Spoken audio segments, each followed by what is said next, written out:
everyone, and welcome to this week's instalment of the BigFooty Collingwood Board podcast.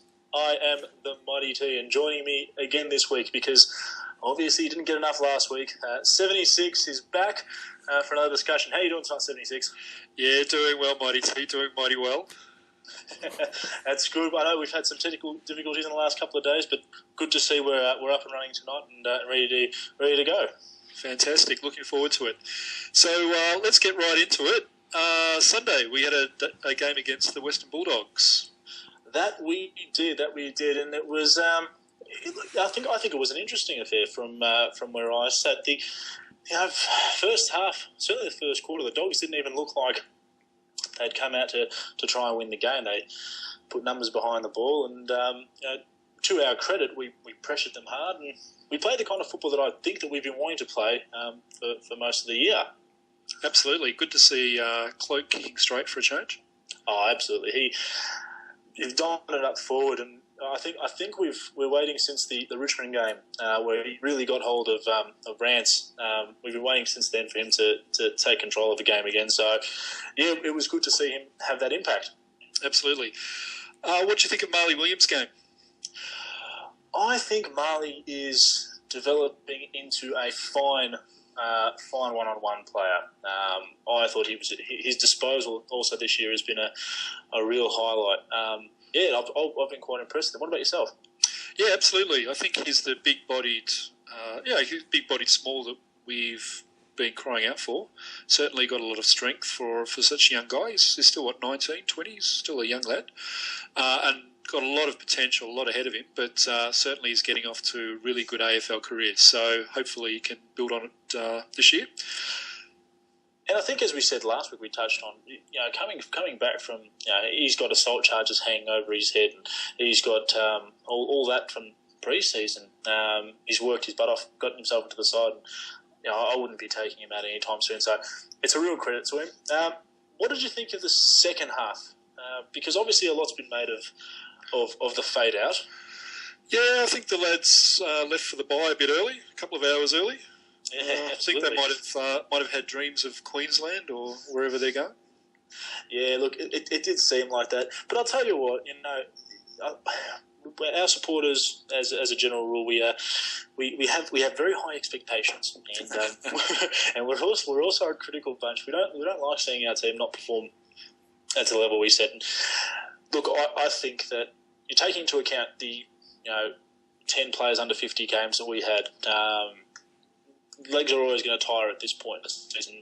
So I'm not surprised we didn't run out the game well, but I can understand where some people are coming from. Absolutely.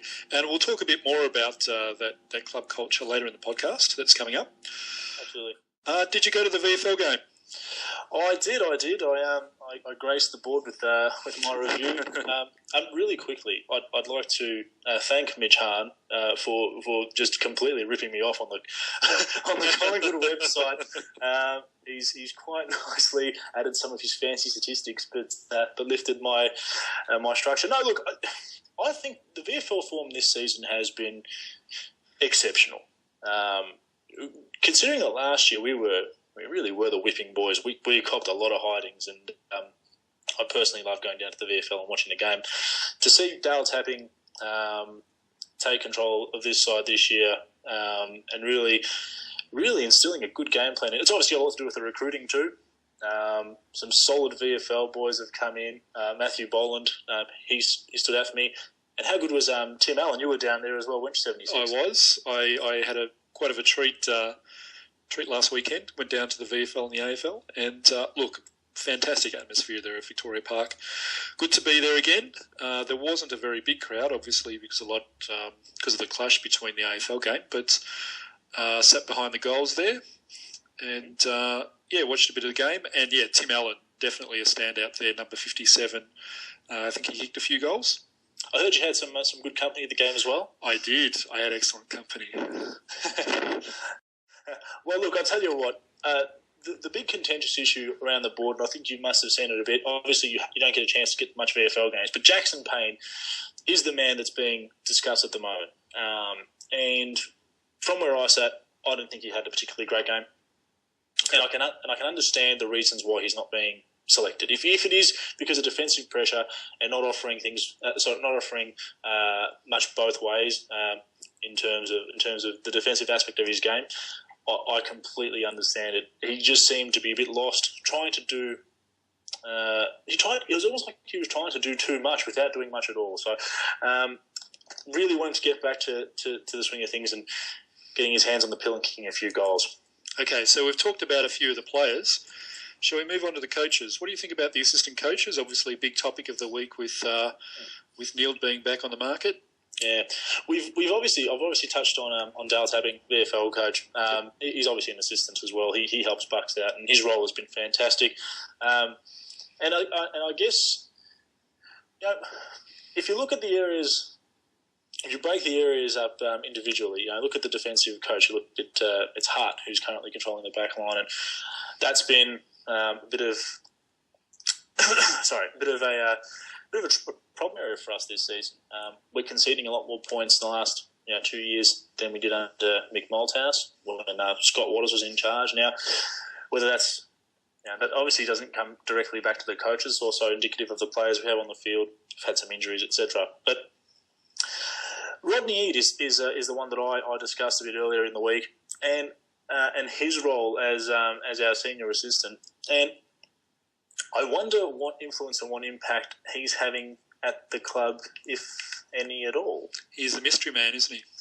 He is. He's the man who has a title that maybe I understand now why Malthouse was frustrated with the director of coaching role. It's not exactly clear, is it? Well, although it's worth pointing out that the club has been at pains saying that he doesn't have the role that Malthouse had. He's got a different role. So. Of course. I mean, I think his complete role is coaching strategist, which again would lend to the theory that he'd be looking at our opposition. At least that's what I was under the impression that he was doing, analysing opposition. Oh, we've got Shane Jewell doing that role. We don't really see much of him, or we don't really see any of him. But if you go to the Collingwood website, he's listed there as opposition analyst. Well, there you go. Well, see, that's interesting. Well, then we've got to have a look at. As I said before, we've got to have a look at these areas in isolation. The forward line obviously hasn't functioned as well as we'd like. The back line hasn't functioned as well as we'd like. And in terms of understanding the way our opposition goes about it, we've been beaten by two teams that use this new slingshot style of football that everyone's referring to in Sydney and Fremantle. And obviously Hawthorn is the perennial thorn in our side. So I will reserve my judgment on the assistant coaches till when we have a full squad on the field and all of our talents at our disposal. What are your thoughts, 76? Well, to add to my great journey of discovery last weekend, I went to training last Thursday and got to see the lads run around in the rain. It was a very cold, miserable day in Melbourne on last Thursday. And look, one of the things that struck me is there's been a lot of talk around the board about, sacking this assistant coach or getting in that assistant coach and, go forward assistant coach. Lappin is doing a bad job or a good job or whatever. One thing that was clear to me at the outdoor training session, and look, of course, I understand that the outdoor training is only one aspect of the training, but it was very clear to me that there is one ringmaster, and his name is Nathan Buckley. But back to the assistant coaches, certainly I got the impression watching the training that Nathan Buckley is the main man. Anything that we do well is his credit. Anything we do badly is his fault, and he's the one running the show. And I personally think that he wants it that way too. I don't think he's a kind of guy who likes to diffuse responsibility if the club isn't performing well. I think he likes it to be squarely on his shoulders. We've talked about Buckley at length on the board and the way he's going about managing the team. And a lot of things, something that's also been brought up a lot in the media is the culture down at the club. Now, there are sections of the public and the media that seem to think that we have an issue down at Collingwood with our culture, and that there are certain individuals who are divisive against the current regime, Nathan Buckley, and even perhaps some sort of lingering dissatisfaction with Eddie Maguire with how it all came about with Mick Malthouse. What are your opinions on our culture and the way the club's looking? Well, I don't know if you remember, but about a month ago on the Wednesday Night Club, they were promoting a session, Performance Plus, for management there at the club. Yep. And I went along to that on Friday, which was a very educational, inspiring session there, and got to hear Gary Pert and Nick Maxwell, David Buttifant and Nathan Buckley all talk. Yep. Give their thoughts on theories on management and club and culture and all those things. And look, one thing that really struck me is that the club sets itself very high standards. The word excellence got used many times. It was the word of the day, and that's what they strive for, excellence. But, us supporters have high expectations of the club. Certainly we have since Maxwell proclaimed in 2009 that we will win the premiership, and promptly we went off and did it. And certainly the club matches whatever expectations the fans have. So, look, many of the fans sort of talk about, we're here to win premierships, and that's obviously a big topic on the board. That's a big driver on the board, and that's even bigger within the club. I like the dedication to excellence that Collingwood seems to have. I mean, you're pointing it out here. I mean, that's what they're striving for. We are to be the best. Yep, absolutely. And we have very, very impressive club leadership. So right from the CEO, Gary Pert, very impressive individual, to our captain, which we'll talk about in a minute, Nick Maxwell, and David Buttifant, really is a motivator, and he's a heavy thinker. And Nathan Buckley, he's somebody who, look, this will be a topic for another podcast, about whether he's the right man in the job. But, one of the things that strikes me about Nathan Buckley is, look, he's able to make mistakes as well as the next man, but he's the kind of person who learns from them. And I'm sure he's made he definitely has, by his own admission, made some mistakes along the way, and and he's learned from it and he's applying them. So he's certainly somebody that whatever standard he achieves today, he'll be doing better tomorrow.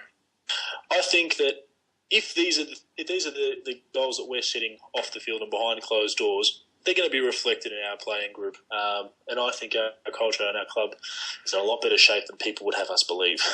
Yeah, so let's talk about the another player, the captain, Nick Maxwell. Yes, Nick, the do you play or do you not play Nick Maxwell question. Look, there are arguments to be made for or against. And you know what the thing is? I've never really thought that Nick Maxwell was a brilliant footballer, and that's not a knock on him, because I think he's a good footballer, but he's not a brilliant footballer. I never thought that he was going to be captain of the All Australian team and hold his opponent to no goals and have a clean sheet streak for the whole season. It's not the player he ever looked like being. But if one thing's for sure, we are a damn sight more fragile in that back line without him there than with him there. Oh, absolutely. He told us a bit of his story, and I think for anybody who has heard his story, it is an amazing one. He grew up as a young kid wanting to be an AFL footballer, and he just faced rejection after rejection after rejection. He's somebody who, whenever he's had rejection, he's just persevered and he's tried again. He is mentally tough, and he's had to be to get to where he is. And I think whilst he's arguably not the greatest footballer on the park, but certainly somebody who is that mentally strong and doesn't crack under pressure. He's the bloke who you want as your captain. In a purely footballing sense, and as on his ability, do you see him as a best 22 player? I mean, it's a loaded question, I know, but look, I don't think you can separate them out. Yeah, I think you don't. I don't think. Look, obviously, when selection committee sits down, and I've got no idea, just as much as anybody the rest of us. but look, when they select the best, well, not the best 22, when they select 22 who are going up against Port Adelaide, as they will do next week, they're not looking at, well, I can imagine that looking at, well, is this player good or is this player not good? They're looking at the team as a whole against the opposition as a whole. Yeah. And, I think the point of a team is that, look, if you've got one good player and another good player, 1 + 1 = 2 good players. But if you really have them working together well as a team, complementing each other, then you get a, one good player plus one good player equals a, you get a 1 + 1 = 3 or 4 situation. They multiply each other out because the result is greater than the sum of the parts. I think you're right, and I think that your comment before, you can't separate the two, the player and the leader. You can't separate them and judge them individually, as a whole. For who Nick Maxwell is and what he brings to the team, he's irreplaceable in the best 22. We can make arguments about his footballing ability, but he's only one of 2 Collingwood Premiership captains in the last 30 years, and he held together that back six in that 2010 finals campaign. Like no one else. We wouldn't have won a premiership if it hadn't been for his heroics in the first grand final. And until he decides to hang up the boots, he can play every week if he wants to. Yeah, agree with that one. All right. So we've come to the end of our little topics, but we've got a few questions that we'd like to finish on, haven't we, 76? We do. All right. First one. Will Daisy stay or will Daisy go? Starting off with the easy one, obviously. I think he will go. I think he'll want more than we're willing to offer him. I reckon he'll stay. I reckon he's a marquee player for Collingwood. He obviously has his Daisy's Club 13. And I don't think he'll have that value elsewhere, so I reckon he'll stay. Fair enough. Okay. 76, is it worth trading for the number 1 draft pick this year?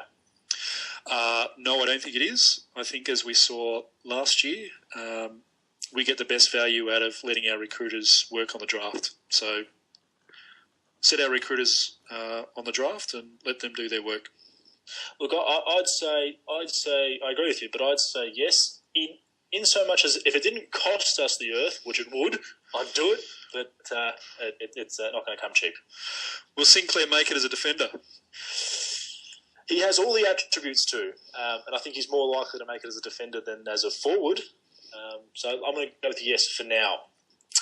I'm going to go no. He is doing well. It's early days for him as a defender, but the thing I worry about is that there might be others ahead of him. Okay. More broad outside of Collingwood. Should broadcasters have a say on team selection? Do we have the beeper button on this? No way. They're buying the product, warts and all. Yeah, I've got to agree with that. The day that Bruce McAvaney and Tim Watson have a say on who Collingwood picks is the day that I stop watching football, as far as I'm concerned. Is the buy good or bad? I hate the buy. This is just a terrible weekend of football. There is no Collingwood. You know what, Andrew, if you're listening and you're not, but Andrew, please do me a favour, right, and get everyone to have one weekend off, and then we come back the next week and keep playing. Look, what about yourself? I think the buy is good for Collingwood at the moment, given what's happened the first half of the season. I think Collingwood could do with a chance to refresh and regroup. Yeah, maybe address a few of those late game fade outs. Absolutely.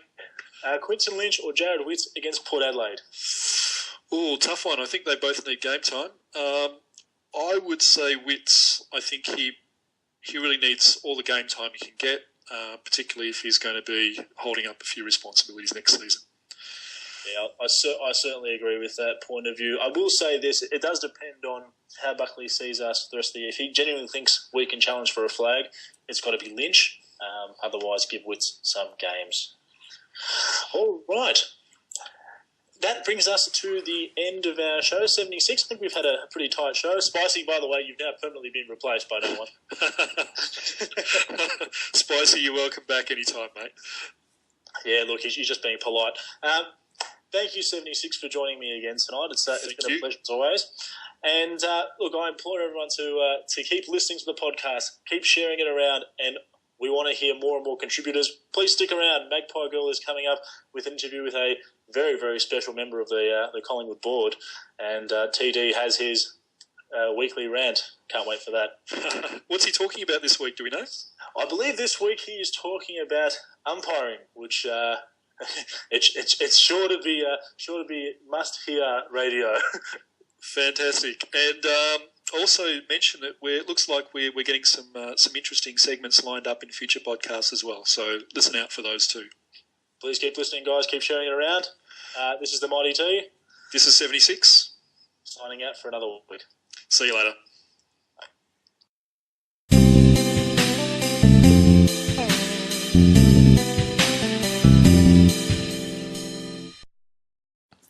Hi everybody, it's Magpie Girl here, and tonight I'm talking to Shpeshal Ed.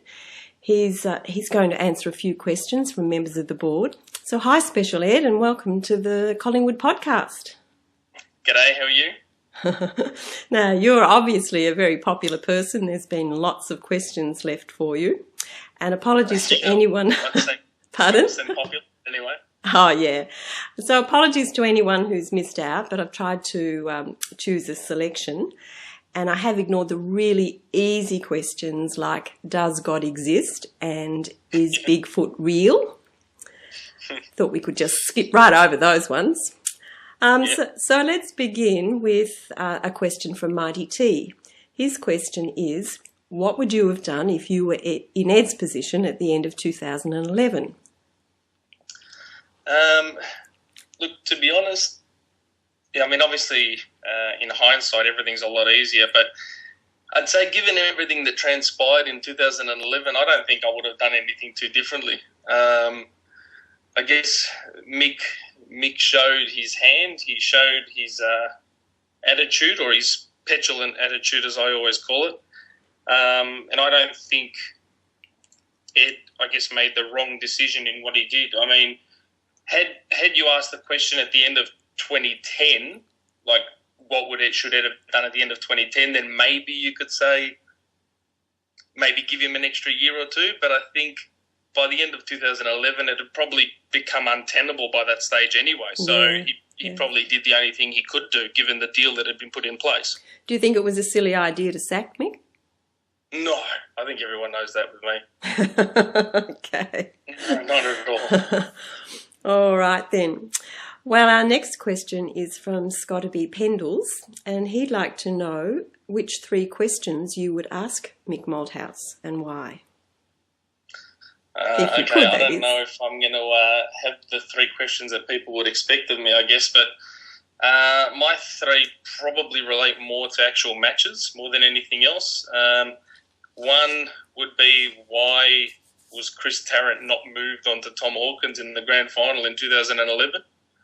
I think there was literally a whole stack of us sitting in the Southern Stand in the AFL members just asking the same question. Why the hell is Chris Tarrant not on this guy while he's taking a one-legged Ben Reid apart?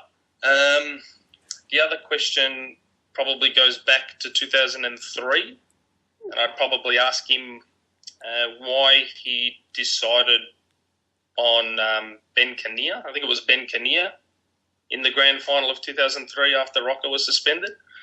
I can't remember if there was a reason, but I would have assumed that Jared Malloy would have been the obvious choice to stand in for Rocker. So that's probably the second question. The third question, probably another one that goes way, way back, and I guess that question would be, why didn't they organise to select Matthew Pavlich back when they decided to do the deal for Steve McKee? Wow, you've got a long memory. Yeah, that one has stuck with me for a long, long time. we had already picked up a ruckman as the number 1 draft pick. I don't think we needed to trade another pick for a Richmond ruckman who wasn't that great to begin with. Right. Okay, now the next question comes from Pera, and he'd like to know, if you could have dinner with one Collingwood player, either past or present, who would that be? I'd have to go a pretty boring and obvious response here and say Nathan Buckley. Yeah. If you had asked me before he became coach, I would have said Peter Dacos. But given the fact that Bucks has taken over now, just gives you a few more talking points to have over a meal, I guess. Because not only can you ask him about his career and stuff, you can also now ask him his playing career, but you can also ask him about now his coaching career. Okay, so our next question's from Corey, and he says, or asks, what do you think Young will add to this team? Well, I mean, I'd like to think that he'll add a bit of, I guess, class more than anything else, and some good disposal out of the back line, I guess. We lack a little bit of that at the moment because with all the injuries now, we've got a lot of inexperienced players back there. Not that they're that bad, but I just think that, one of the things I always loved about Clinton Young when he played for Hawthorn was how much he used to cut us up, especially.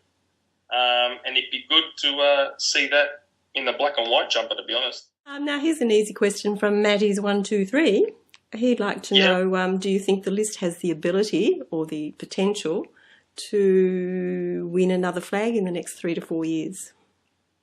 The list as it stands right this second, I'm going to say probably no. At least the players that are in there right now. I just think that the players that Bucks is bringing through, I can see the premiership list later on.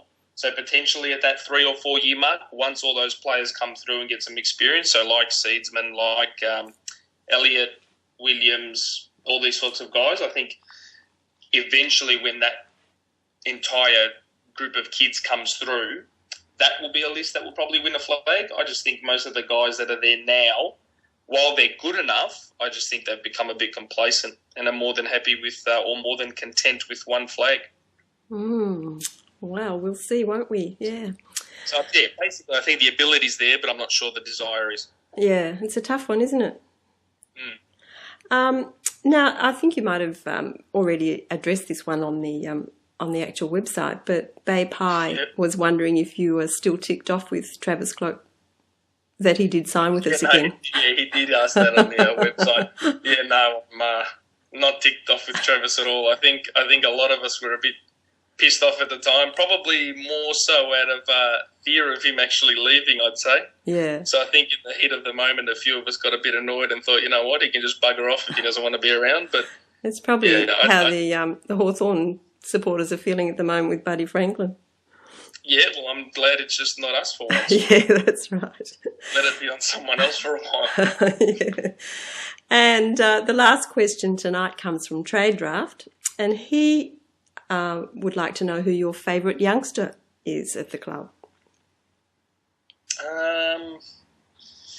At the moment, Kyle Martin, out of all of them, probably closely followed by Jamie Elliott. But yeah, Kyle Martin I really, really like the look of. He's not young. He's not like a teenager. He's 21 or 22, but I do like how composed he seems to look. He can play in the midfield. He can play as a crumbing forward. He's a reliable kick for goal. He goes in pretty hard, and I reckon, he looks really, really good. I think he'll. I'd be surprised if he lost his spot actually for the rest of the season. Okay. So, is there anything you'd like to add? Any comments you want to make? Yeah, not at the moment. Hopefully, I didn't disappoint too many people with my answers.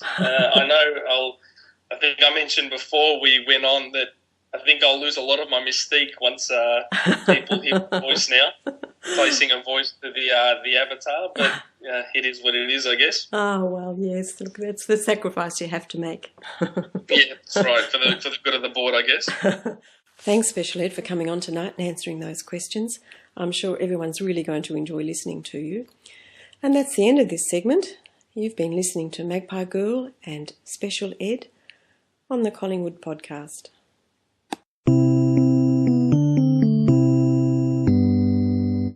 Hello, this is TradeDraft, or as some of you know me as Dave. So this bi-weekend podcast, my rant, is going to be about, you guys voted, was about the umpires. And what you know by reading my posts about games that I detest of the bloody umpires and how much they can drive me nuts. Just drive me nuts, making me really angry in games. So, the main reason about these umpires that really, really annoy me is that in my eyes anyway, they have two different rules for two different sides out there, or two different interpretations for both teams. For example, I can see so the other team get holding the ball, dropping the ball in the back, and I see the same thing happening to a Collingwood play, and girl ump is going, play on. I'm like, you are gotta be kidding me. Well, you gotta be effing kidding me. What do you really think? I'm not gonna really say it out loud on this podcast what I really think, because, well, I'll just be swearing and stuff, and we don't want to be like that. But it just annoys me, and I even yell at the umpires during the game. You have two different rules for two different sides, and it really annoys me.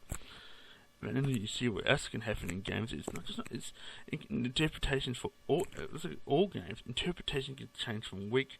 It depends what the AFL or Geesh or Mark Evans, who's in charge, tells the umpires what they want. If they want the game to be flowing, or want to be free kicks, we pay for certain things.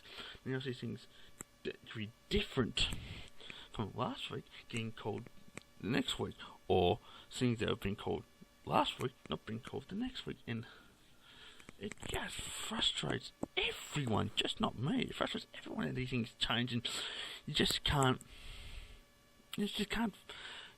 know what's going to happen, because you get, well, the free kicks last week, why not this week?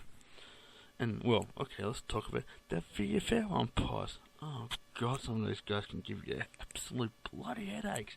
And I've seen in games, some games, I swear to God, they have anti-Collingwood. Some of the calls they miss are disgusting in how which umpires they give. I swear to God, sometimes on the opponents in the VFL get a lot more free kicks. I've seen some games that haven't seen stats, but I'm sure 10 to 15 more free kicks, other side gets than us, which is bloody disgusting. Well, we all seen the game at Preston where I think it was about 20 or 30 free kicks in the first quarter and six 50s. And it was, I think it was one of over 130. I think it was 60, 70 free kicks for the whole game. That game at Preston. Talking about a bloody game being bloody over umpired. God, that game was frustrating because they blew everything. Then you go to the VFL at which game at Coburg, and the game was flying. They didn't call anything. That can happen in AFL too, where one game can be a flowing game, nice to watch. Some other next week or even later that week. Next week it's start calling everything. Oh, frustrate the hell out of me. Unless it frustrates all Collingwood fans, not AFL fans. We've seen games. I think it was last year when West Coast beat. Yeah, it was this year when West Coast beat North, when the umpires were blowing everything in the last quarter, including a dodgy high tackle, which was depends who you talk to for there or not. Well, I'm called it. I thought it wasn't there. Then we saw that same things happen later in the round. After this has happened, things happen, and the umps don't call it.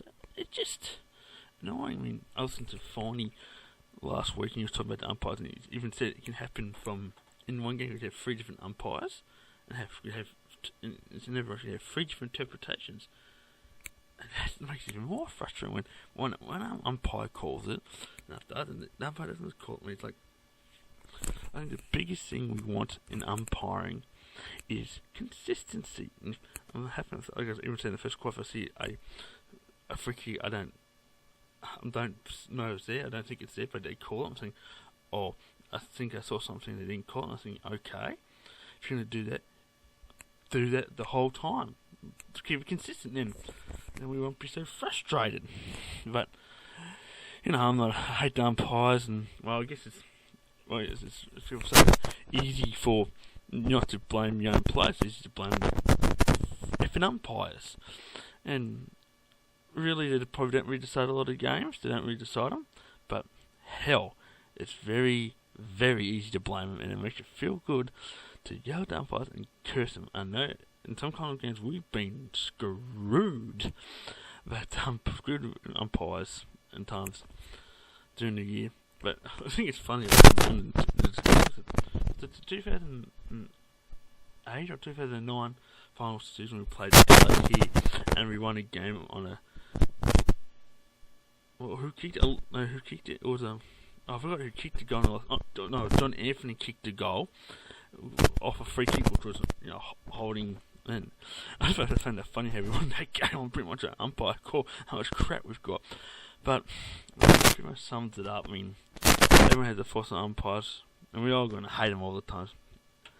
Especially being Collingwood fans, we hate the umps. So, well, let's just say, hey, it's my thoughts about the umpires. You can agree, disagree, but also I would love to hear your feedback about this podcast. My section, please put in the forums what you're thinking, or PM me. Well, I'd love to hear. Okay, love to hear you. Bye, and go Pies. But it's bye round, but still go Pies for next week when we play Port Adelaide and Port Melbourne. Bye.